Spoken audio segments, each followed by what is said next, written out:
My name is Kathryn Materna. I am a senior in Earth, Atmospheric and Planetary Sciences and Physics at MIT, and I'm interested in pursuing a career in geophysics.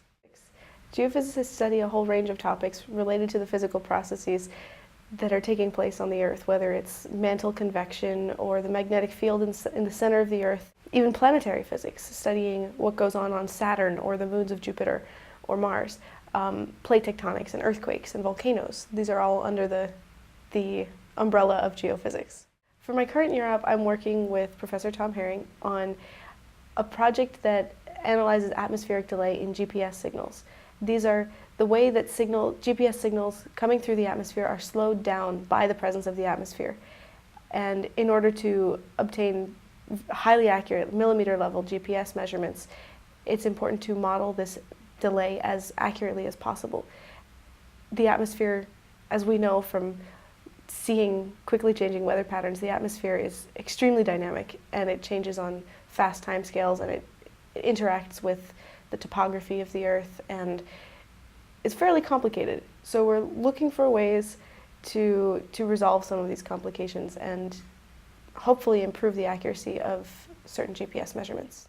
GPS measurements are extremely useful in geophysics for measuring motion of the crust on our timescales. Geology can tell us how far plates have moved, for example, over millions of years, but GPS can tell us how far a plate has moved over 2 years, or even better, over the course of one earthquake.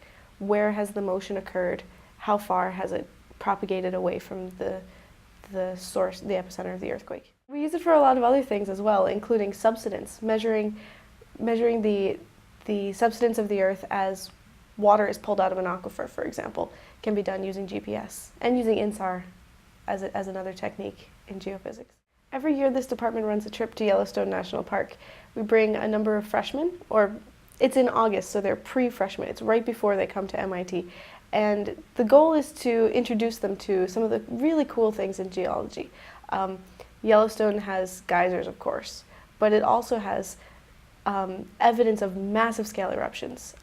Yellowstone is a caldera, or large parts of the park are a caldera of a very large volcano that erupted 1.2 million years ago, 600,000 years ago, and we don't know when it will erupt again. One place we go to is a hill that is actually a number of petrified forests, one on top of the other. So if you can imagine a sequence of a forest that is then run over by a lava flow. The trees are basically petrified on the spot, and the lava flow covers over that forest.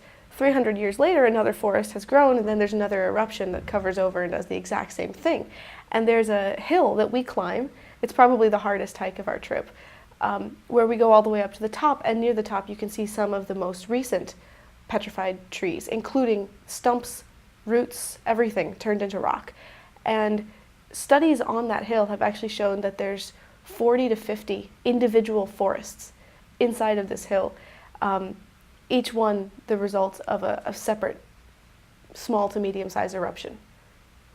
So we show the freshmen that, and it is an awesome way to bring younger students into the department and show them that geology is a really interesting science. I will be going to graduate school next year at UC Berkeley in a PhD program. I'll be working in UC Berkeley's Lab of Active Tectonics.